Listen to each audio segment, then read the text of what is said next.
I was sitting in my favorite armchair yesterday. You probably have one like it. The leather is worn thin on the armrests where my hands have rested for 20 years, polished by the simple act of existing. If you lean back and close your eyes, it smells faintly of old books, cold coffee, and the lavender oil my wife Martha used to keep in a small blue glass jar by the window. It was one of those quiet Tuesday afternoons in the Midwest where the world feels like it's holding its breath, waiting for the evening to arrive. I'm 73 now. It's a strange, jagged number. In my mind, I'm still 21, standing on a pier in Maine with the salt air whipping through my hair, convinced I could swallow the whole ocean and never get full. I felt invincible then, like I was the author of a book that would never end. But the mirror? Well, the mirror is a blunt instrument. It doesn't negotiate. It tells the story of 52 years of trying. 52 years of building, fixing, worrying, and waiting.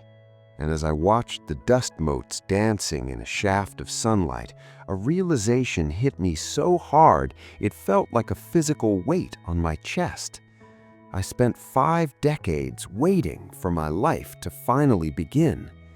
I thought life was a destination I'd reach once the mortgage was a memory, once the kids had their own keys, once the career was a trophy on the shelf. I thought I was in the rehearsal room, but the play had been running for years to an empty house. If you're watching this today, maybe you're 55, maybe you're 65, or maybe you're sitting right where I am. I want to tell you the things I wish I could scream back through the decades to that young man on the pier. I want to talk about the when trap, the cost of being the strong one, and the terrifying beauty of letting go. Please, for the love of the years you have left, don't waste yours the way I almost did. Chapter 1. The Mirage of When.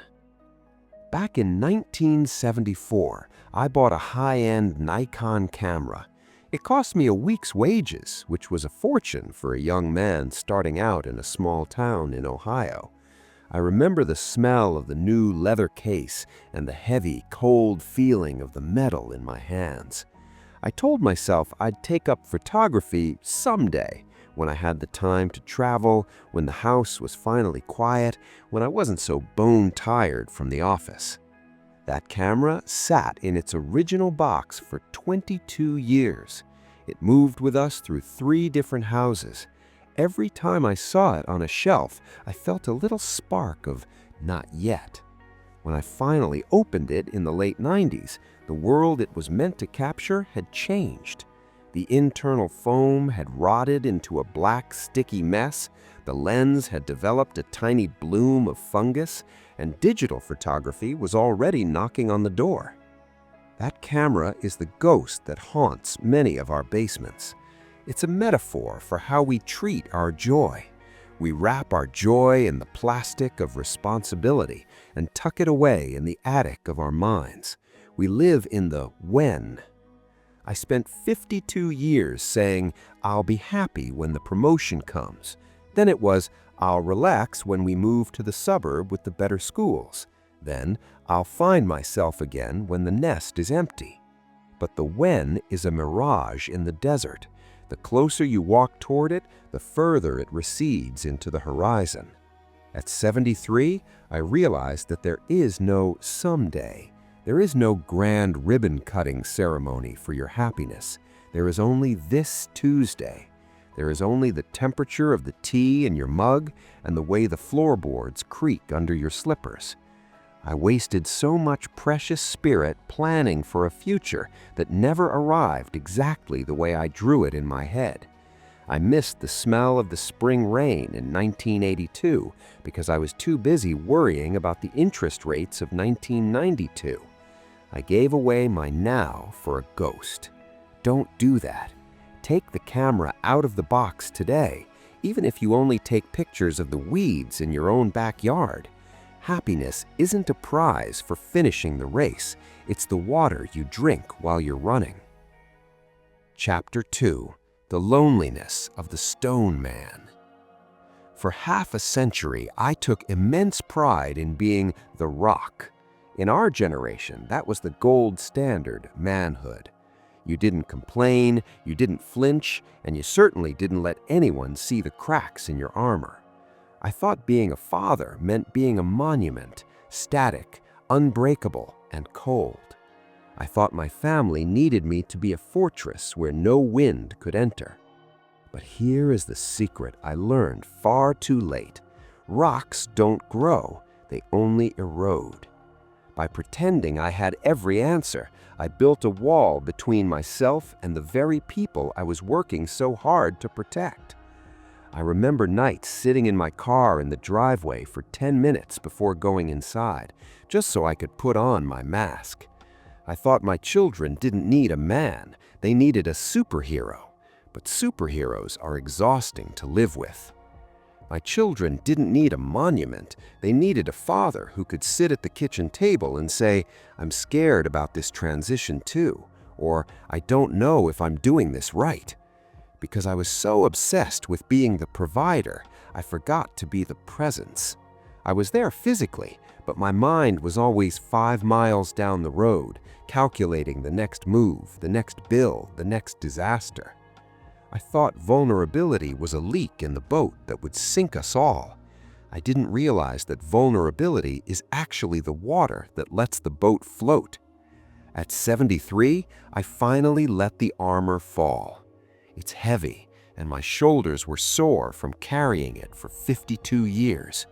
When I finally told my adult son that I felt lonely sometimes, the look on his face wasn't of disappointment, it was one of relief. He finally felt he had permission to be human around me.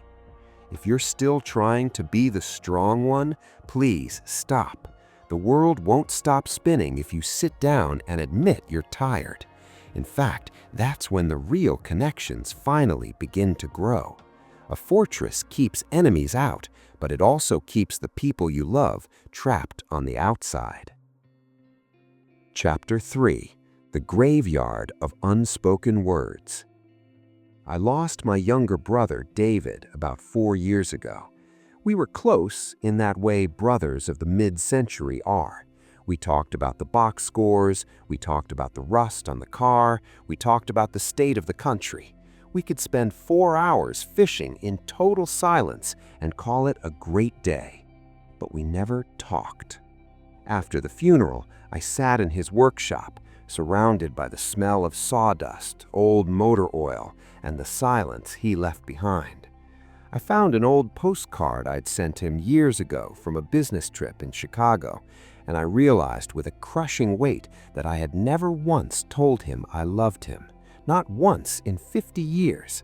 I had never told him that I admired the way he raised his daughters, or that his laugh was the highlight of our family reunions. I just assumed he knew. I assumed there would be another Thanksgiving, another fishing trip, another later when the mood was right. We live our lives as if we have an infinite supply of tomorrows in a warehouse somewhere. We withhold praise because we don't want to seem soft. We hold on to old grudges like they're precious heirlooms, keeping them polished and sharp, remembering exactly who said what in 1994. But the silence that follows a person's death is the loudest sound in the universe. It's a silence you can't fill with excuses. I've learned that the most important words in the English language are the ones we're most terrified to utter. I'm sorry. I forgive you. I'm so proud of you. If there's someone in your life you haven't spoken to in a year because of some forgotten slight or a bruised ego, call them. Not tomorrow, not after you think about it. Now. Don't wait 52 years to realize that being right is a very lonely victory. The graveyard of unspoken words is a heavy place to visit in your 70s. Travel light instead. Clear the air while you still have breath to blow it. Chapter 4. The Wealth of Tiny Things. I spent the bulk of my working life chasing the big promotion, the big vacation to Europe, the big retirement goal that would finally mean I had made it. I viewed my life as a series of mountain peaks, and I thought the valleys in between were just wasted space I had to hurry through to get to the next summit. I was always looking at the horizon, never at my feet. But standing here at 73, looking back down the mountain, the peaks aren't what I see. I don't remember the day I got my name on the door of the firm. That memory's gray and thin, like a photocopy of a photocopy.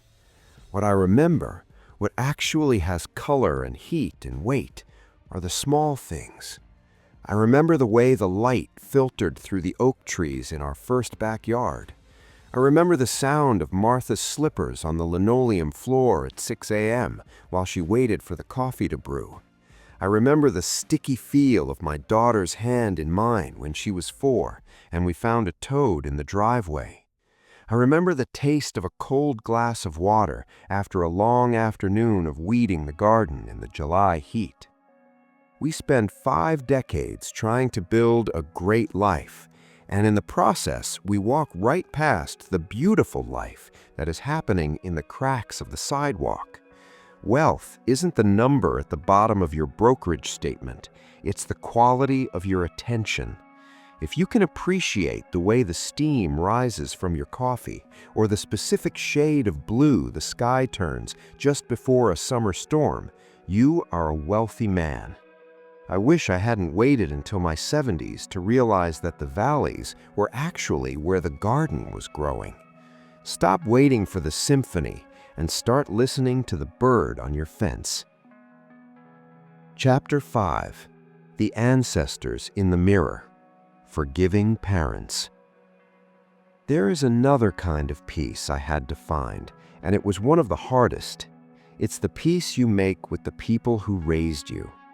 For a long time, well into my 50s, I carried a quiet resentment toward my father. He was a hard man, a product of the Depression, someone who didn't know how to show affection. I blamed him for my own stiffness, for my own inability to express emotion. I looked at my flaws and saw his fingerprints all over them. But something happens when you reach 70. You look in the mirror and you don't just see yourself. You see them. You see the set of his jaw, the way he used to squint at the sun. And I realized that he wasn't a villain in my story. He was just another man on a pier, scared and trying his best with the tools he was given. He didn't have the books we have, the therapy, the wisdom of the internet. He just had his 2 hands and a world that didn't care if he was tired. It took me 52 years to forgive him for not being the father I wanted, so I could finally love the father I had. If you are still carrying anger toward your parents, even if they're long gone, let it go. They were just children once too, trying to find their way in the dark. Forgiving them isn't about saying what they did was right. It's about refusing to let the past haunt your present. You can't be free if you're still holding the leash of an old grudge. Chapter 6. The War Within. Self-Forgiveness. Perhaps the hardest lesson of all, the one that took the full 52 years to sink in, is the lesson of self-forgiveness. I spent decades being my own harshest judge. I replayed my failures from my 30s like a horror movie on a loop. I beat myself up for the business that failed in 1984, for the time I wasn't patient enough with my kids when they were small, for the words I said in anger during a fight with Martha in 1989. I thought that by carrying this shame, I was being honest with myself. I thought self-punishment was a form of discipline that would make me a better man. But at 73, I look back at that younger version of me, and I see him differently now. I see a man who was exhausted. I see a man who was holding 10 plates in the air while walking on a tightrope over a canyon. He wasn't bad or failing. He was just learning. And you can't learn without making a mess. I wasted so much of my middle years being at war with myself. And for what? You cannot build a peaceful life on a foundation of self-hatred. I've learned to look in the mirror and say, Arthur, you did the best you could with the light you had at the time. If you're still carrying around the weight of a mistake you made 20 or 30 years ago, I am giving you permission right now to put it down. You've served your time. The prison door has been open for years. You're the only one still sitting in the cell, refusing to walk out. Forgive yourself for being human. It is the only way to truly enjoy the sun that is left. You aren't the mistakes you made. You are the person who survived them. Chapter 7. The Body as a Spiritual Path. I have to be honest with you. Getting older isn't for the faint of heart. There are mornings when my back feels like it's made of dry tinder, and my hands don't want to close around the morning paper. For a long time, I treated my aging body like a betrayal. I was angry at it. I wanted the body that could hike 10 miles and sleep on the ground. But lately, I've started to see my physical limitations as a kind of forced wisdom. My body is slowing me down so I can finally see what I'm passing. When you can't run anymore, you start to notice the flowers. When you can't work 14 hours a day, you start to notice the conversation across the table. I spent 52 years treating my body like a machine to be driven into the ground. Now I treat it like a companion. It's the vessel that carried me through every storm, every joy, and every mile. It's scarred and it's slow, but it's mine. I've learned that there is a dignity in the slowing. In our American culture, we worship speed and strength, but there is a different kind of strength in the person who can sit still. I've learned that I am not my muscles or my speed. I am the awareness inside. If you're struggling with your health, don't be angry at your body. Thank it. It's been on your side this whole time, even when you weren't on its side. Chapter 8. The Art of Letting Go. As we age, the world tries to tell us that we are losing things. We lose our hair, we lose our roles, we lose our friends. But I've started to see it differently. I'm not losing, I'm shedding. I'm shedding the need to be liked by everyone I meet. I'm shedding the need to be productive every waking hour as if my worth is measured by my output. I'm shedding the fear of what the neighbors think of my unclipped hedge or my old car. For 52 years, I was a collector of burdens. I collected opinions, possessions, and anxieties. Now I'm a collector of moments. I realized that the tighter you grip something, a person, a status, a memory, the more it hurts when it eventually slips away. And everything slips away eventually. Everything in this life is a loan, not a gift. I learned that peace isn't the absence of trouble, it's the absence of resistance. When the wind blows, the stiff tree breaks, but the willow bends and survives. I spent too much of my life being the stiff tree, trying to fight the wind. Now, at 73, I'm learning to bend. I'm learning that it's okay to let the world move on without my permission. I'm learning that the sunset is just as beautiful as the sunrise, perhaps even more so, because you know how rare it is. Letting go isn't about losing, it's about making room for what's next. The porch light. The shadows are getting longer on my floorboards now. The sun is dipping below the tree line, and soon it will be time for me to get up and turn on the porch light. I'm 73 years old. I don't have another 52 years to spend. But you know what? That's okay. Because I finally know what a day is worth. A day isn't a stepping stone to a better tomorrow. A day is a kingdom all its own. Please, don't wait until you're my age to wake up.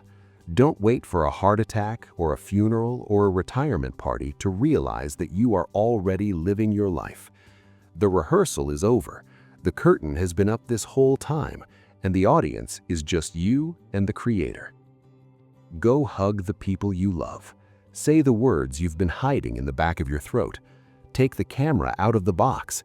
Sit in the grass and listen to the world breathe. You have so much beauty left to see, but you have to be present to see it. You have to stop looking for the next thing so you can see the only thing. Thank you for sitting with me on this Tuesday afternoon. It means a lot to have someone to talk to. If you're feeling the weight of the years, or if you found a bit of peace today, tell me about it in the comments. We're all just walking each other home after all. God bless you.